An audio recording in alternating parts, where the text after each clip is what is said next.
근육을 만드는 과정에서 필요한 비용을 정확하게 산출하기는 어려울 수 있지만 근육 생성을 위해 반드시 필요한 요소들을 알아보고 전체 비용을 산출해본다면 어느 정도 예측이 가능하다. 우선 근육을 만들기 위해 필요한 영양학적 비용을 계산해본다면 근육 조직은 대략 20%의 단백질과 75% 정도의 수분, 나머지는 지방과 탄수화물, 무기질로 구성된다. 그렇다면 근육 1kg에는 약 200g의 단백질과 750g의 수분, 30g 내외의 지방과 20g 내외의 글리코겐, 그리고 미량의 무기질을 가진다고 볼 수 있다. 하지만 근육 성장에 있어 필요한 영양소의 정확한 용량을 예측할 수 없기 때문에 효과적인 근육 성장을 위해서는 반드시 충분한 여유분을 둔 채로 섭취가 필요하다. 권위 있는 단백질 대사 전문가들은 근성장을 위해 적어도 하루에 체중당 1.6g 이상의 단백질 섭취를 권장한다. 또한 일반적인 스포츠 영양학 전공서에서는 새로운 근조직 합성을 위해 하루 300에서 500칼로리 내외의 추가 칼로리 섭취를 권장한다. 라일 맥도널드의 근육 성장 모델에 따르면 초보자가 얻을 수 있는 근육량은 한 달에 0.9kg 정도이다. 계산의 편의를 위해 초보자가 한 달에 1kg의 근육량을 얻을 수 있다고 가정한다면 70kg의 성인은 한 달 동안 1260g의 단백질을 추가로 섭취해야 하며 대략 9000칼로리 정도의 잉여 에너지가 필요하다. 만약 닭가슴살로 여분의 단백질을 보충한다면 하루 200g 정도를 먹어야 하고 냉동으로 구매한다면 200g당 1700원대, 훈제로 구매해 바로 먹는다면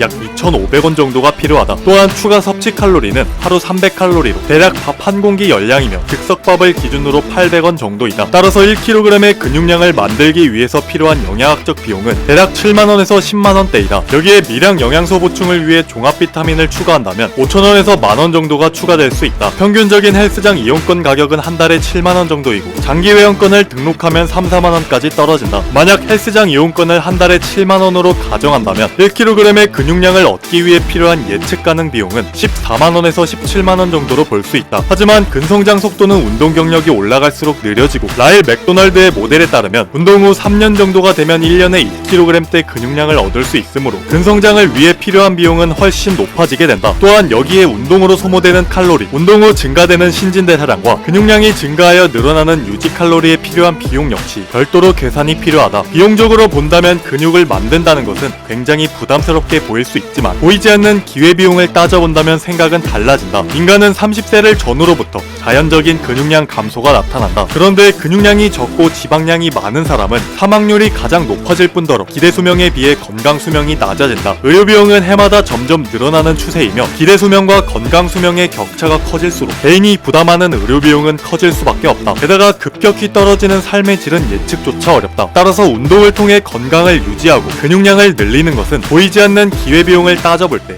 가장 경제적인 선택일 것이다.